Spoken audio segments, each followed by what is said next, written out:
welcome back for another adventure. Guys, I went to the smallest continent, but yet one of the largest countries in the world, which is Australia.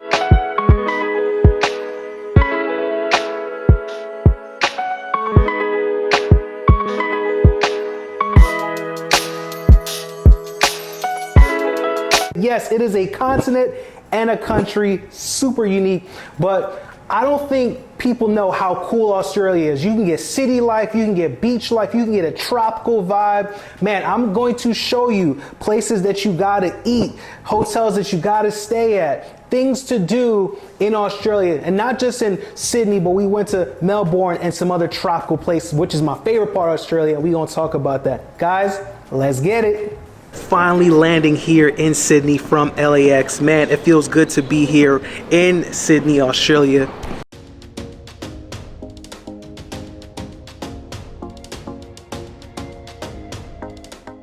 Yo, so I'm excited, man. Finally landed in Sydney because listen, I've been wanting to go to Australia for so long. It's been on the bucket list, so now we're finally here. And after going through the hustle and bustle of TSA and all that good stuff, it was finally time to head to the hotel. Here, checking into our first hotel, the Four Seasons. You already know how the Four Seasons roll. Come on, let me show you around.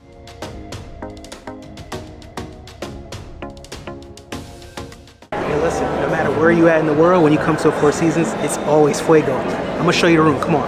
I would highly recommend the Four Seasons, such a beautiful property. I think the Four Seasons is consistently amazing all around the world, but especially in Sydney.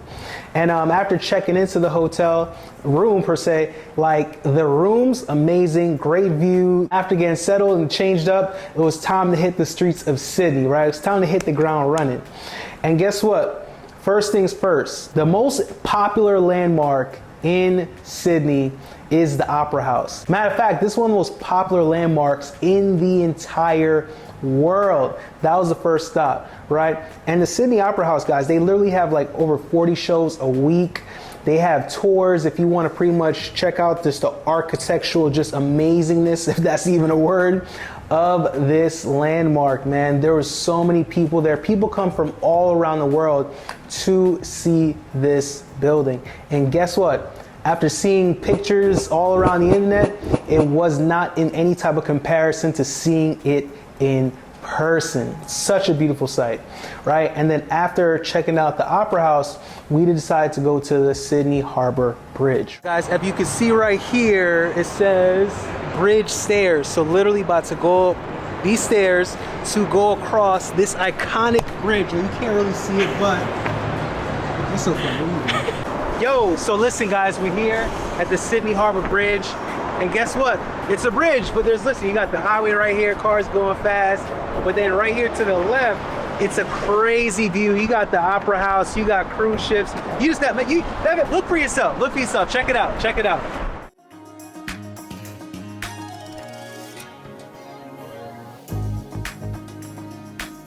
Of the Opera House from the bridge is A1, okay? And then from just walking, you know, from the Opera House to the bridge, we wanted to get back to the other side, which is, again, our hotel was like close to the bridge side. And we thought it'd be pretty cool to catch a ferry, okay? Because that's just a popular thing that you do, you catch a ferry. But we did get a little lost and we had a hard time finding a ferry. But after finally like flagging down a ferry, literally, we flagged down a ferry because this was actually, I guess they were like off at the time. And we had went to a certain part where again, we saw an amazing view of the Opera House, right? Like this was like a view, this is a viewpoint where you really didn't see a lot of tourists and there was a lot of greenery, the water was amazing, but this wasn't like a popular location for where ferries pick up. But it was our lucky day. So we flagged down this boat, they pulled up and they said, hey, we're not really working, but come on. By Uber boat, right from the other side to this side, so it's crazy. You got the view of the Opera House and boats. Shit right here, we close these boats, this boat is rocking. Literally the only people on here, so we got ample seating. Okay, and it got us from, you know, under the Sydney Harbor Bridge back to the side of where like the Opera House is. And then from there, we pretty much walked back to the hotel. You know, one thing I love checking out is like restaurants, but then also, you know, bars. And that's where we were going. We went to the Bar 83, which was Sydney's highest altitude bar. Now the views from this bar, guys, incredible. Incredible. You get this panoramic view of Sydney, and then they have some nice beverages, they have some nice bites to eat. And the cool thing is too, like there's a bar all the way up top of the building, but then there's also like a restaurant too, because the bar E3, they don't really serve like meals per se. It's more so like small bites, but they make amazing cocktails. But then they have a nice restaurant downstairs if you want to get your real dining on. Okay. And then from there, after experiencing, you know, Bar 83, catching an amazing just sunset, decide to head back to the hotel and have some dinner there, right? And what I had at the Four Seasons, man, I had this amazing whole fish. And if y'all know anything about me, I'm Jamaican, and I love me a whole fish. Yes, a whole fish with the head and the tail. Yes, that's what I do. Everywhere I go. And it was really, really, really good. And it was the perfect meal to end the night, because that's what we did. Ended the night, because we were going to get ready for another amazing morning in Sydney. The next morning, it was time to get to it. Now listen, I think one of the most underrated things to do in Sydney is going to the Bondi Swim Club. Listen, the Bondi Swim Club is right next to Bondi Beach. But at the Bondi Swim Club, they have this Bondi pool. So they call it the Bondi like iceberg pool, but literally like this pool, the way how it's like located, and it's oversees like this beach, and then like the water from the ocean is crashing into the pool. It is incredible. And like there's a lot of history when it comes to this swim club. And the cool thing is you don't actually have to be like a member. Right, you can actually show up there like and just pay one time like I did. It was about $9, and it was worth every single penny, because you get the opportunity to actually swim in the pool. And they got pool for adults, they got pool for kids, and then again right next to it's a beach. And then we met some locals that were like really cool, and they were just kind of like making us real comfortable and just kind of, you know, telling us about some more things too. And that's another thing too, like if you really want to figure out like great things to do anywhere around the world, it's not, you don't want to just look on Google or just look online, right? Of course, you can come to like an amazing channel like this and learn, but also what helps is talking to the locals, right? Because they'll tell you things that most of the world don't know. They know the true gems, the true things to see, the things that are really a part of the culture, right? So it's cool that some locals were kind of telling us some cool places to eat and hang out, right? Which I'm gonna share with you guys for sure. But yeah, this pool, guys, absolutely worth it. I would recommend it like 1000%. And again, whether you can swim or not, again, I'm not the greatest swimmer, but I had a great time at the Bondi Iceberg Pool for sure. And then the cool thing is after there, right, you could go to the beach and hang out at the beach. But another important thing that you got to do when you are in Sydney is take the Bondi to Koji Walk. So just left out of the Bondi Iceberg Pool, and it was cold. Maybe that's why it's called iceberg. I don't know. But it's literally one of the oldest just swimming clubs, you know, in the southern hemisphere, but also just in the world in general, right? There's a lot of good runners out here getting it in, right? It's really dope. But also too, guys, what's another really popular thing to do out here in Sydney, Australia is taking the walk from Bondi Beach, right? And then going to Koji Beach. You guys see it's a little map right here. Right now we're here. Well, no, not Bronte. Yep, Bondi. There we go. Bondi, we're at the Bondi area, Bondi Beach. And you can literally walk all the way down to all these different beaches right here. Really popular thing to do. And yep, that's where Bondi Beach is over there. And then you can see all the different until. Next thing, guys, if y'all know anything about me, like, I like doing different stuff. Like I want to try unique things, right? Like I just don't want to try just the main tourist stuff. So I found like an upside down house. It's called House Down Under. It's literally like an upside down house, right? And we took a train from like, the downtown area of Sydney to get to. It was like about pretty much like an hour and a half train ride. I would have rented a car, but it was a very last minute decision, right? So we get to House Down Under, and like we get there, and it's just like, look, imagine this house, upside down house, right? Like it's crazy. And you go inside, and the way because you could do like phone tricks, because it looks like you're walking like on the ceiling, and you're actually like, yeah, it looks like you're upside down typing on a computer. It's just crazy. It's a little cool thing to do. I would recommend it. If there's one thing that a lot of people know me for, follow me on social media, it's for secret bars, speakeasies. And if you know anything about speakeasies, it's like a historical thing. They used to like have these like hidden bars, right? But in present time, there's still these secret bars around the world, and I just love discovering them. So there's a secret bar in Sydney.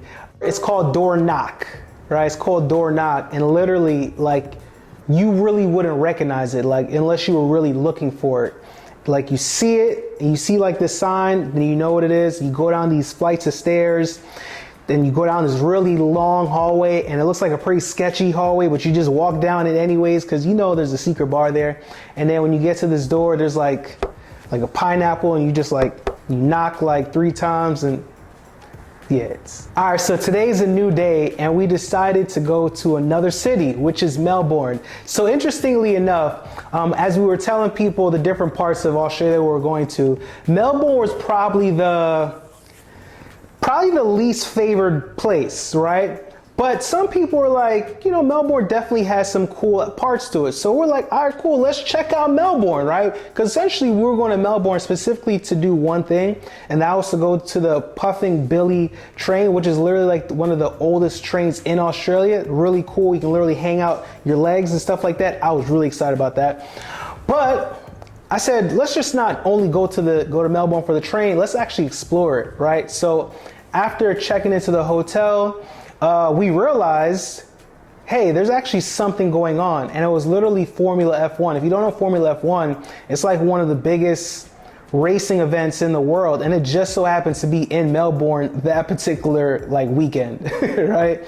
So checked into the hotel, dropped the stuff off, gathered ourselves, cleaned up, and really just hit the streets. We wanted to really see what Melbourne was going for. And one thing I also realized too about Melbourne, street art was a really, really big thing. So when you're in Melbourne, make sure you check out the street art. Now, a main street that we went to for the street art, it was like Hosier Street, right? You can see it there down below, Hosier Street. That's literally what we put into the GPS, right? Or because we got an Uber. So like you got to figure out where you go see the street art. So we saw Hosier was a popular street for street art. So we just popped that into the Uber, destination, and it pulled up, and we knew we were in the right place. We saw people out there, and it was just amazing, the amount of street art that was there in this particular location, right? So that's where we started, and then we just pretty much walked all around downtown, and it was a really beautiful day in the neighborhood. There was a lot of people out there, good vibes, good weather. Again, it was very festive. And then we hopped on some trams, which is another really cool thing to do if you kind of like want to travel around the downtown area, and it's actually really low cost, the trams. And then from trams, you can check out the canal, which is another really cool thing to see in Melbourne. Beautiful. You can take like little ferries and little boats. You can have like if you're with your family, you can have a nice little family vibe on a boat. If you're there with a boo or bae, you can have a nice romantic vibe on the boat. Or if you just want to sit out on the grass and look at the canal, you can have a nice little picnic. Whatever type of vibe that you want to have, you can have it there. It was just really cool. And then from there, I was kind of looking up, what else can we do in Melbourne? And I realized that there was a cricket game. And again, I'm Jamaican, right? So cricket's actually a really popular sport in Jamaica. I didn't play it, but my father did. But it's also extremely popular in Australia. So I saw there's a cricket game. I said, you know what? Let's get some tickets. Let's go to a cricket game, because when you're in Rome, what do? You do as the Romans, right, baby? So we went to a cricket game, and it was so cool. The stadium was just like packed. People had like the face painted. People were really like serious about this cricket game, and I was just there for the vibes, right? But it was really, really good time checking out this game. I think it was really really that like cultural experience being at that game. It made me feel like, okay, like I'm experiencing and I'm getting a feel for what like Melbourne and Australia is all about, right? The next day I was really excited because I kept hearing about like this train, right? And it's like one of those like old school steam powered trains that you would see like in the movies or like them old school cartoons. But this is different because it's literally like a train where you can like hang outside, right? Like you can stick your legs out, you can stick your arms out, and you can really catch the amazing view. The train is literally like going through a forest. Literally going through a forest, and you're seeing some amazing sights. And you can do this going one way and then going back because you essentially want to get like a round trip ticket, right?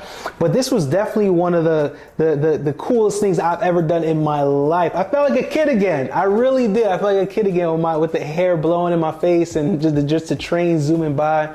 It was a really cool experience. And hey, you know what? I think like this train is worth you going to Melbourne. If Melbourne isn't on your list, if you're like not planning on going to Melbourne for Australia, I would go to Melbourne just to go to this train. So after we left, the train, head back into, the inner city of Melbourne. And listen, we went to another secret bar, had a good bite to eat, and then we settled in because it was time to go to another city, another amazing part of Australia that I feel like is very underrated, probably one of the most underrated places that I've been to. So we got some shut-eye. And then when we woke up, it was time to go to the airport. Man, it's like, there's just, you sleep a little bit, hit the street, sleep a little bit, another plane, right? So we got to the airport, got on a plane, and we were heading to Queensland, Australia. Now listen, y'all, Queensland, Australia has many parts that's like Hawaii. I'm telling you, this is my favorite part. This is my favorite part of the trip because it literally felt like I was like in Hawaii, right? And the cool thing is, we took a flight from like Melbourne to Cairns Airport. Pretty much the hotel that we're staying at was in Port Douglas, so it's about an hour drive from Cairns Airport to Port Douglas, right? But the cool thing is, I would recommend renting a car. One thing I do regret was not landing there during the day because I hear the view from Cairns to Port Douglas is really amazing. We did see it coming back, which was cool, but it would have been cool to see it coming in. So when we got to the hotel, listen, I think we booked one of the best hotels in the Port Douglas area. It is the Sheraton Grand Mirage, Sheraton Grand Mirage. It's a Marriott property.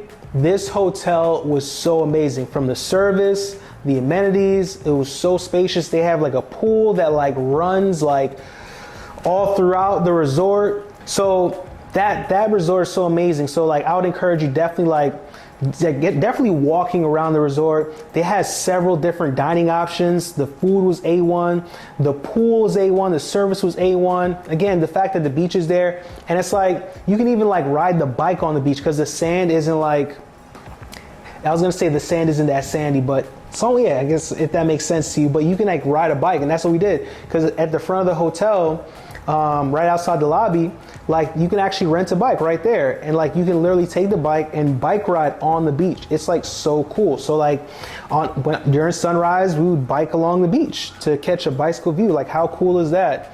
And then literally like you can walk up and down the beach and you can just vibe. It's so cool. But warning, when you're in Australia, you have to keep in mind just all the creatures and animals, land and sea, that's very common out there, right? So you gotta be very mindful of the water, right? Especially if you can't see in the water.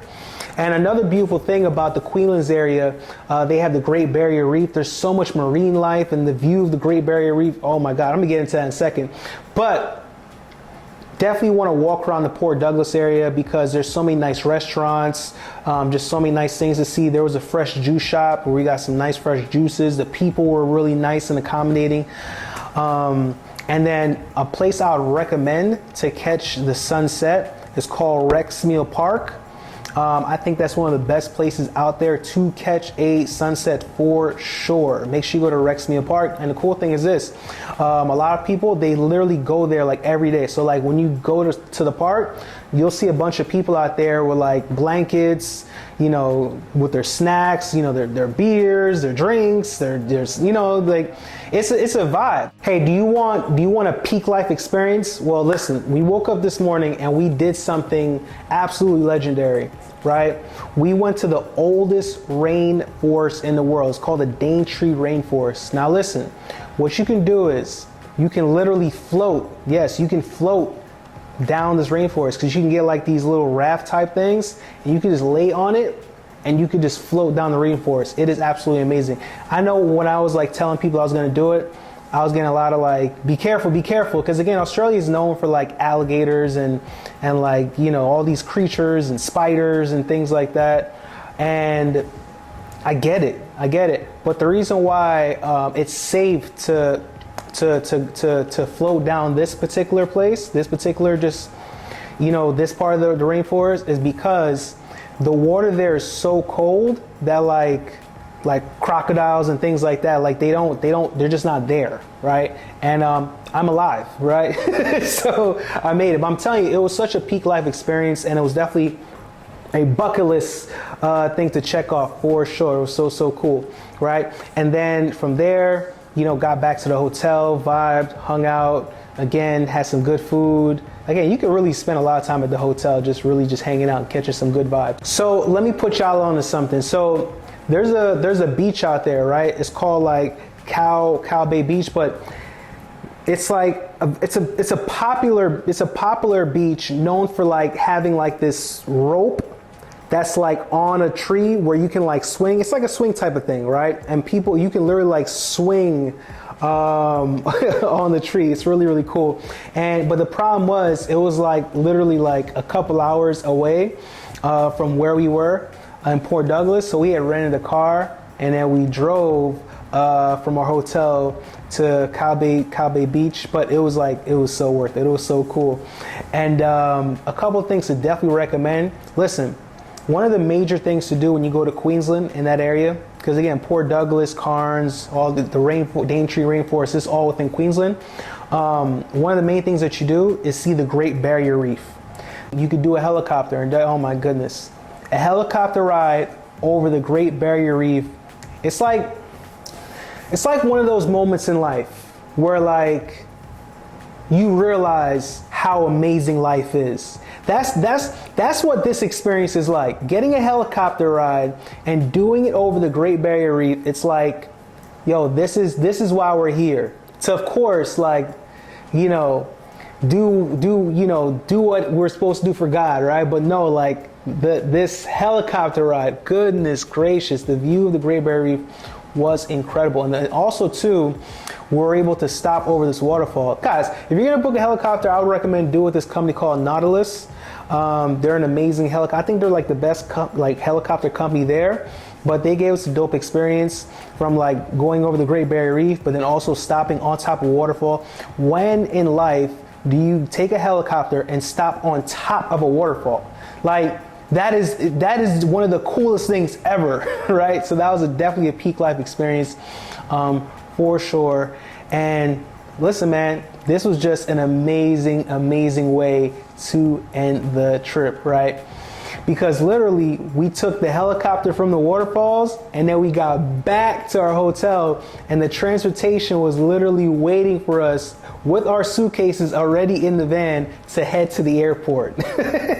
Listen, I'm not gonna lie, I kind of felt like a boss, like from the helicopter to the train station to the airport. Like I felt like somebody. I felt like somebody. It was so cool. Yo, my experience in Australia was absolutely incredible. Like I mentioned in the beginning of this video, Australia gives you different vibes from the city life, right? Or if you want to be on like one of the oldest trains in Australia and stick your legs out, or if you want to be in a tropical part, see some of the bluest water that you've ever seen, to seeing the Great Barrier Reef and seeing amazing street art in Melbourne, or seeing this amazing, one of the most popular pools in the world, the Bondi Iceberg Pool in Sydney. Guys, Australia is so diverse. You know, there's so many things to see. The people are amazing. The food is good. There's great hotels. I would highly encourage you to go to Australia for sure. One of my favorite places. I give it a 10 out of 10. And listen, guys, if you want to see more content like this, subscribe to the channel. I will not let you down. Hit the like button if you enjoyed this, and also let me know in the comments where you think I should go next. And also let me know if you have any trips planned as well. I would love to know where you're going, and I would love to keep up to date with all your adventures as well. Guys, that's about it. I wish you guys an amazing day, and stay blessed, and let's get it.